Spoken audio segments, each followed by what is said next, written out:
How new Title IX rules could affect California's transgender and non-binary students. Eli Ehrlich, the co-founder of Trans Student Educational Resources, in her parents' backyard in Sebastopol in December 26, 2022.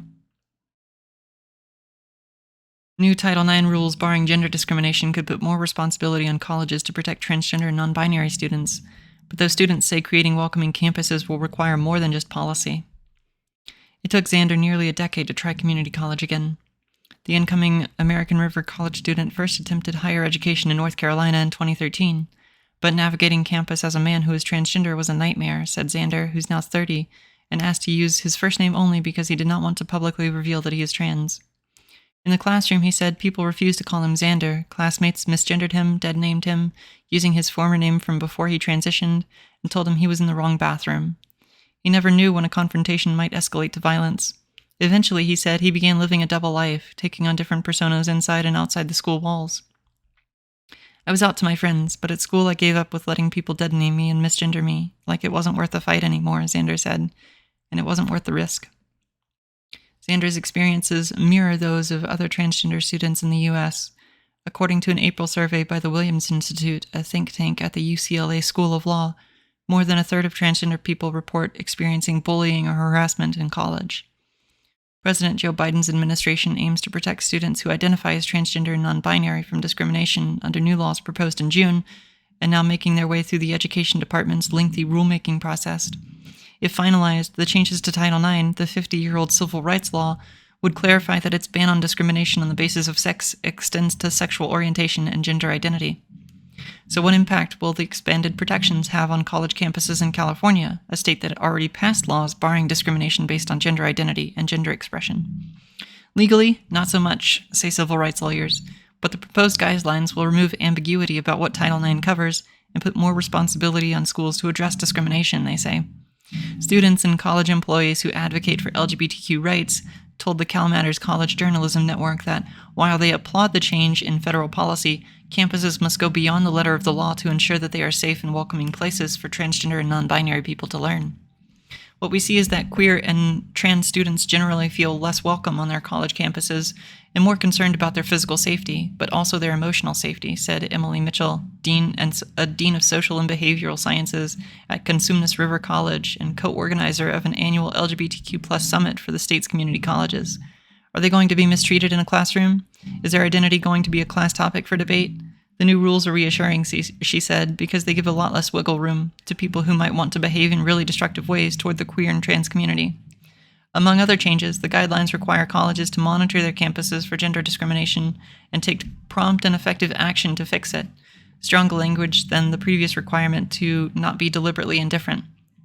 And by explicitly writing in protections, they ensure that anti-LGBTQ discrimination can be handled under Title IX instead of being rerouted to other disciplinary processes, said Kel O'Hara, a staff attorney at Equal Rights Advocates, a legal and advocacy organization specializing in gender issues.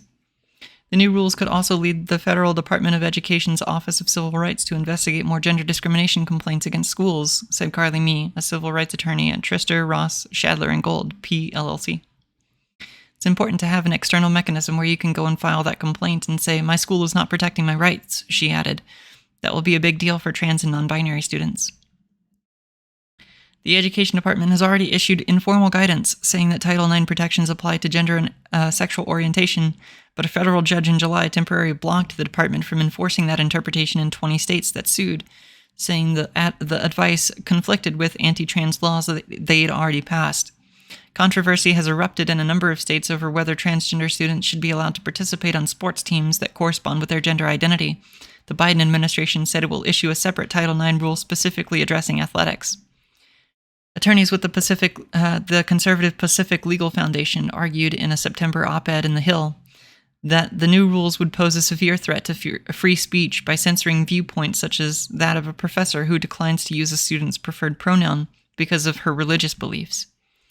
In California, a new law took effect this year requiring public colleges to update records for students who have legally changed their names, including as a result of gender transition, and allowing graduates to request an updated copy of their diploma for free. Starting with the next academic year, colleges must allow students to self-identify their names on diplomas, even without documentation of a legal name change.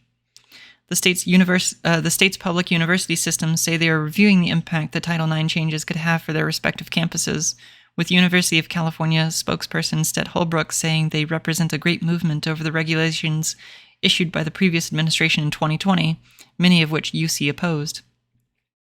UC campuses are also rolling out a gender recognition policy that goes beyond state law to ensure that people are identified by their accurate gender identity and name in all their interactions with the university. Another state law will require the community colleges to do the same starting next fall. Transgender and non-binary students say policies alone aren't enough.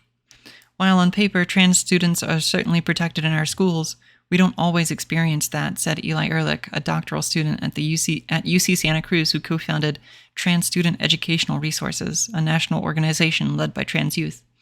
Ehrlich said it's crucial to have campus support networks built by and for trans people. When she co-founded the organization, she said, "This was the idea, to help people understand their rights, know their choices and opportunities, and what they can do to protect themselves." At UC Santa Cruz, Phoenix Lopez, a fourth-year undergraduate, has built their own community on campus. Lopez, who identifies as queer non-binary, helps run the Lavender Club, a queer undergraduate group, and is a resident for the resident assistant for the LGBTQ-themed floor in their college residence hall. "As a queer person, I feel like I have to make my own spaces," they said. This year, those spaces include a Queers Giving event that the club hosted. The point was kind of to celebrate not Thanksgiving, but gathering with your friends, having a meal with your found family, because I know that holidays can be rough for a lot of queer individuals, Lopez said. Universities need to pay more attention to meeting transgender and non-binary students' basic needs, Lopez said, which include not just housing and food, but making sure you have a community, that you feel that you have a sense of belonging. Despite the protections California transgender and non-binary students have, campus staff who work with these students say they will regularly hear reports of misgendering and other negative experiences on campus. Delphin Bautista, the director of the Lionel Cantu Queer Resource Center at UC Santa Cruz, said that while California was more welcoming to transgender and non-binary students than Florida and Ohio, where they previously lived, students do feel invisible, and they don't feel necessarily embraced and affirmed. Per California law, all single-stall restrooms on the UC Santa Cruz campus are gender-neutral, but they are in short supply, said Bautista, who lowercases their first and last name. And while the UC Santa Cruz policy says that athletes can use whatever locker room they identify with, that doesn't always mean that they feel safe doing so, Bautista said. At UC Berkeley, graduate students often tell Im Huang, the campus directors of LGBTQ plus advancement and equity, that the professors they work with misgender them or call them by an incorrect name. It can be easier for that to happen in small labs, Huang said, where there are fewer people around to speak up and the student feels isolated. O'Hara, the Equal Rights Advocate's attorney, said that when representing students in Title IX proceedings, they have been misgendered by Title IX coordinators, and so have their clients. If you're trying to seek safety and protection and resolution on campus, but the people you're interacting with barely understand you, that doesn't feel safe. That doesn't feel okay, O'Hara said. At American River College, where Mitchell used to work, a 2019 survey found that nearly one-third of about 1,200 students felt it was necessary to hide their gender identity from fellow students, with an equal number saying they hid it from their professors. While the college has a Pride Center, Mitchell estimated that fewer than a dozen of the state's 115 community college campuses have such a center with at least one paid staff person. There are a lot of campuses that rely on unpaid volunteer staff or advocates, Mitchell said. When you're talking about institutional support, right, an institutional saying, we're really interested in providing high-level services to our queer and trans students. I don't know how you do that when you rest all these efforts on the shoulders of the committed but unpaid. The state legislature allocated $10 million last year to the California community colleges to support LGBTQ students. Melissa Villerin, a spokesperson for the chancellor's office, said that colleges are using the funds for LGBTQ-focused centers and curriculum, professional development, and mental health care, among other services. Campus advocates say students are often confused about Title IX and what their rights are under the law. Some said universities should create and publicly post an LGBTQ Bill of Rights, and that the Department of Education should give schools specific examples of prohibited types of conduct unique to transgender and non-binary students. The new Title IX rules, said O'Hara, could make a difference in cases like California State University's Maritime Academy, where the Los Angeles Times reported that claims of widespread sexual misconduct, homophobia, transphobia, and racism have roiled the campus. One cadet filed a Title IX report over messages in a group text chat where cadet leaders mocked LGBTQ classmates, according to the Times. But both the campus and Cal State Chancellor's office found that the chat, which did not name any person, was protected under the First Amendment. O'Hara, who is not involved in the case, said that the first question as a Title IX attorney would be like, okay, what else is going on? Because if that's how your classmates are talking about you in their private messages, chances are they're doing other things to make you feel uncomfortable in your identity, O'Hara said. The new rule's affirmative monitoring requirement would put the responsibility on the school to gather that evidence, O'Hara said. In addition to the challenges, transgender students also told Cal Matters College Journalism Network about times they felt supported on campus.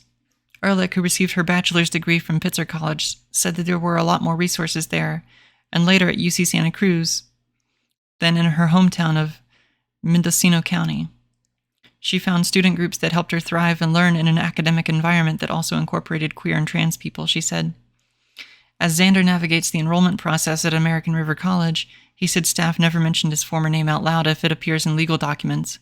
Instead, to avoid outing him, they'll show him the name on a computer screen or say the first initial, he said. While working to have his name changed in the college's system, he connected with a staff member who told him, "Oh, I understand. I'm non-binary. I went through a name change." And I was like, wow, that's super cool. Like, knowing that there's a trans person on staff, Xander said. And that made me feel safer. It made me feel a lot better, actually. This would be good. The Title IX changes, I think, would be really good.